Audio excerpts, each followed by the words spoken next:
महाराज जी, घर के मंदिरों में सभी देवी देवताएं विराजमान होते हैं, तो अगर मैं सिर्फ एक का ही नाम जप करूंगी तो बाकी सब बुरा तो नहीं मान जाएंगे? बहुत बुरा मान जाएंगे।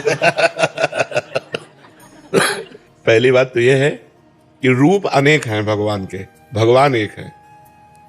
जैसे डाल और पत्ते और फूल, इनमें पानी देने की जरूरत नहीं। अगर मूल में जल चढ़ा दो तो उसके शाखा, तना, पत्ते, पुष्प सब में पहुंच जाता है।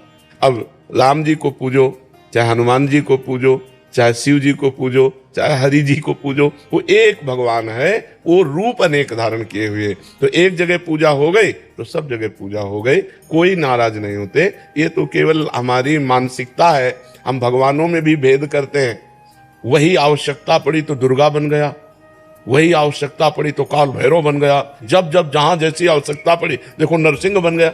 तो अब जब जहां जैसी आवश्यकता पड़ी, हमारे भगवान ने वो रूप धारण कर लिया। भगवान एक है, उनके रूप अनेक हैं। यदि हमारी श्रद्धा बनती है कि हम अनेक रूपों का पूजन करें, करो। अगर हमारा प्रेम बढ़ रहा है किसी एक रूप में, तो फिर एक रूप के पूजन से ही सबका पूजन हो जाता है।